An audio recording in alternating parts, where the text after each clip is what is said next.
Hello and welcome to another episode for Supplier Diversity and Small Business Economic Report. Thank you so much for joining me and tuning in to the weekly report where we discuss any activity or any news that is big and broad reaching for supplier diversity, so diverse businesses such as minority owned, women owned, veteran owned, etc. businesses, as well as small businesses in general, such as like 8A, HubZone, uh, things of that nature. Now, the first thing we're going to do is start off is the NAFTA deal. Now, I released a video early in the week about how the United States and Mexico had entered a verbal agreement in terms of the things that they wanted to get out of the NAFTA deal.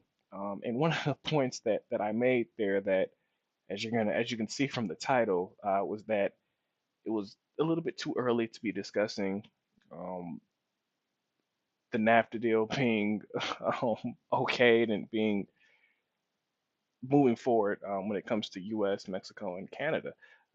I mentioned previously in that video about how although the U.S. and Mexico may have had a verbal agreement there, Canada still has to okay everything in order for it to move forward. Now, the big issue here is with the U.S. and Mexico, or in particular Mexico, because Mexico is getting a new president December 1st. So in order for the Mexican and and U.S. agreement to go move forward, this deal had to be done, and I mentioned this in the podcast earlier in the week. This agreement had to be done this week.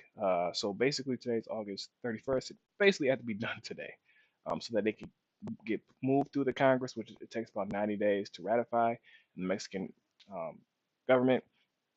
And the fact that the negotiations did not go through with Canada, this is a big loss for Mexico, and that means that now the U.S. will probably have to negotiate a deal with the incoming president from Mexico, which again has been very the reason one of the reasons why he got elected was because he said that he essentially was going to stand up to the U.S. And again, I mentioned this prior, and I'm going to say this again. It was way too early to say give any type of victory or any type of we Mexico because of Mexico and the U.S. agreement, we have a great deal that's coming up in the process. I thought it was way too early, and this just essentially confirms it. Basically, again, as it says, U.S. Canada NAFTA talks break up without deal as leak upends negotiations. And again, NAFTA US talks break up. In case I got one for Fox News and the one from more global BBC, just in case you were wondering. I know people aren't fans of the Fox News and some people aren't fans of BBC, so just wanted to get two pieces there. But the big issue that came with Canada, what some people are saying, Canada, the reason why they pulled out is because essentially there was an off the comment leak. Uh, Basically, President Trump held a interview with Bloomberg, and he talked about how the United States and Canada were close to a deal, but he also said in an off the comment uh, part, he said, but America isn't going to bend on anything when it comes to Canada. That they're going to have that the United States was going to get a deal on their terms, and that was it. Apparently, that off the record comment, excuse me, got leaked to Canada, and because once Canada found that out, that President Trump was kind of placing himself as a we're going to win no matter what, and we don't really care what the Canadians think. They're just going to accept whatever we give them. Canada the rumor. I can't believe I'm talking about rumors, but it's probably pretty factual. Canada probably felt a little bit disrespected in that regard, and because of that, they probably asked for more. And now we're kind of in no agreement piece. Uh, Now there's basically the big piece here is, and as you can see, why no deal and what's next. The issue is the dairy. Well, not the dairy, but there's a lot of issues. But one of the things that Canada really is big on is protection of its dairy farming industry, dispute handling mechanisms, and patent protections for medicines. Right. So they have things that they want to make sure are part of the NAFTA deal that, and I spoke about this last podcast, the United States just isn't in favor of. So coming to an agreement on those terms, from what I read and from what I've been looking at, have never even been close. So to simply blame this on the leak, I think is to be completely honest, immature. While I do think that it was the last straw that broke the camel's back, if you will, I don't think that it was the only reason. In fact, there have been reports that the Canadians, in their dealing with U.S. Um, I guess representatives through these trade talks were getting very frustrated in the fact that the U.S. representatives weren't giving them any room to negotiate. So from what I was reading, Canada was not going to do this anyway. And then when the rumor came out, it was just the final. Okay, it's confirming that they're not trying to negotiate. Then no. So you know, I'm pretty sure the U.S. and Canada will still publicly say that they're close. But from what this is reading and from what I've been reading through in terms of the NAFTA deal, it's still a long way to go. And now, despite the fact that you're hearing great things from the U.S. and Mexican representatives and how everything's probably going to move forward, the fact is, and again, I'm just letting people know as small businesses, the fact is they're probably going to have to renegotiate between the U.S. and Mexico because of that 90-day that it takes to get through Congress. U.S. is probably going to be dealing with a new president, a president who's already said is going to be a lot more stringent when it comes to negotiations. We're pretty much maybe not start from the first step, but we're definitely going to take a few steps back when it comes to getting this NAFTA deal through. Now, all that could change if, from what I'm reading here, if the U.S. Uh, is more flexible, if they decide to be. And that's kind of your personal choice on if you believe the U.S. should be more flexible, or if you believe that they should stick to their guns and not be flexible at all. So that's really up to you and kind of what your thoughts. However, what that this means is that certain things that were agreed on with Mexico that would actually benefit the U.S. will not be happening anytime soon. One of those being the whole, making if you make 75% of of a car in in the region, then you will not be taxed as much versus the 62.5%, which is pushing people to move their businesses back in America. That would mean that there's more facilities in America, which means that if you're a small business in the automotive sector, that would have been a big win for you and a lot more opportunities. But because they're still negotiating and because that may get renegotiated in a later date, unfortunately that won't happen. So we're dealing with a lot of money here. Unfortunately, the deals that were in place that were beneficial, in my opinion, I would kind of put on the back burner at this point, as the U.S., Mexico, and Canada still negotiate. So we'll see what happens with the NAFTA deal. But again, I said this on Monday. It was way too quick for anyone to report celebrating and saying, Trump's made a great deal, or the Trump administration has made a great deal with Mexico. This is going to be the new NAFTA. I thought that was way too early. And now, here it is, just showing us that, again, you need Canada to make a new NAFTA deal, uh, period. And if Canada does not join this U.S. Mexican trade deal, I mean, it's just going to make it a lot harder when it comes to North American trade. So it just makes more sense to get all three countries to agree in a pact if possible. We'll see what happens if they do go a separate route. That's going to make things a lot more complicated, but because then that means that Canada also has to have a separate deal with Mexico, and it's just a lot easier if all three have a pact. So I think we're going to continue to try to do a pact with all three, and then kind of move from there. I know that was kind of a long explanation, but again, the NAFTA thing is really big, and it's something that I do think needed to be discussed. Now, moving forward, U.S. consumer confidence rises to highest in almost 18 years.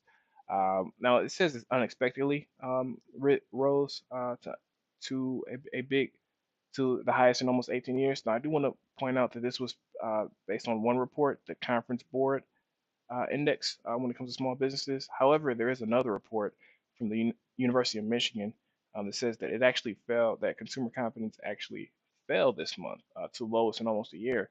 So what you're seeing is kind of a split between the first time that we've ever seen this since the Trump administration, which is you're seeing sort of a split when it comes to consumers' confidence moving into the future. So that is interesting and something to note, especially for small businesses selling B2C. Is that now for the first time we're kind of seeing some separation here, and it's something that you may want to take note kind of moving forward as you do business. So nothing. A little bit of warning. I mean, again, this is still the lowest month of the year, so it's definitely something that you want to take notice moving forward. Now, Trump seeks to expand access to retirement plans for small businesses. I've just been looking at this for the past, couple of weeks when it comes to retirement for my own small business. So I thought this was pretty interesting. Um, Essentially, the Trump administration just wants to expand that and provide more opportunities for small businesses to join things such like to implement retirement saving plans such as the 401k, or have access to, as it says right here, which I thought was pretty interesting. I mean, that would be great for my business, especially if it's a lot more affordable and whatnot. So I think that this is an excellent thing. And as they're looking towards this, definitely keep an eye on that if that's something that you're looking to implement in your small business. And it makes sense with a strong economy. Now is the perfect time to implement a retirement plan if you can afford it. So definitely wanted to mention that. Next up, we got DC to host Black Restaurant Week in November. Again, it's going to be in DC from November 4th through the 11th. They did mention that this is the first of its kind right here, but they do correct themselves later on. Oops. Here it is. There was a black restaurant organized in 2015. So it's not the first of its kind. However, they're trying to make this a big event. If you are an African American restaurant owner, definitely check this out uh, in DC. So again, just wanted to give you some information there. If that's something that you're interested in, definitely check it out.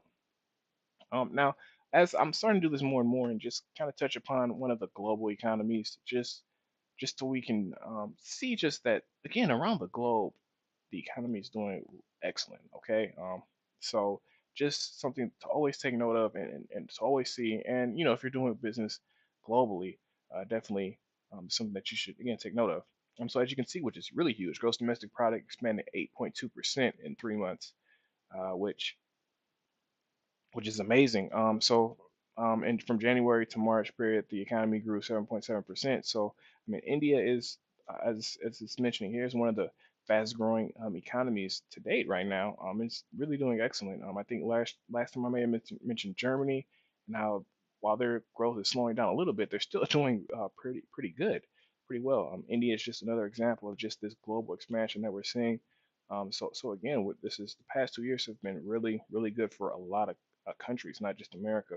So I do think that when it comes to doing business, now is the time. The Latino factor will save America's economy. Written or at least written at the Wall Street Journal. Definitely, if you have the Wall Street Journal, check it out. But basically, it just essentially goes over the future of the American economy and how it's really talks about the Latino population and more. What I took from it was immigration, right? Which is, um, regardless of how you feel about uh, illegal immigration or undocumented workers, whatever you as a listener are consider them. When it comes to immigrate, or not when it comes to America needs immigration or immigrants in order to grow our economy. I mean, that's just a fact. It's something that's made this country what it is today, which is being able to, open ourselves up to talent from other areas that come into America and, have children and make this country as great as it is. One of the most famous examples, well, there's a ton, but when it comes to immigration and then, them having a kid here is Steve Jobs, right? Born from Syrian parents. So definitely immigration, and again, it more so uh, mentions about the Latino factor and how Latinos and the wealth that they're producing can help the economy grow. But in that, they also mentioned about immigration, and I do think that those two pieces are definitely key when it comes to America's future. So definitely making sure that we're still providing opportunities for for that type of talent, particularly when you're talking about the baby boomers, which is mentioned in this document or article. I'm sorry, but when baby boomers are decreasing and they're leaving the workforce, and now we have Generation X and millennials who are not as big of a workforce in terms of population now entering the market, which means that we still need the skill um, to do these jobs. And since the talent pool is shrinking, just from a numbers perspective, immigration is something that can help us retain our position or retain America's position. So, just something that you want to think about. And I think it's a pretty good point. I'm kind of moving into the future, and not just kind of want to touch upon it. Now, last up, just kind of a fun article, if you will, which is the most and least hardworking U.S. states according to WalletHub. So the reason why I picked this, funny enough, is the first one, as you can see, is Alaska, but the number 50, and that's kind of why I wanted to show this, is my home state of Michigan. I'm just showing this because I think this it's a lie. Whoever did this is a terrible person. Because I believe that Michigan is one of the hardest working states. But no, it kind of shows you how the reason why they did it. States with the shortest work weeks in the country, only 37.8 hours. Explaining Gonzalez, 31.2% of households. So this is Michigan, or West Virginia, Rhode Island, and Michigan. In terms of kind of the amount of time that they work and the amount of households that have working adults.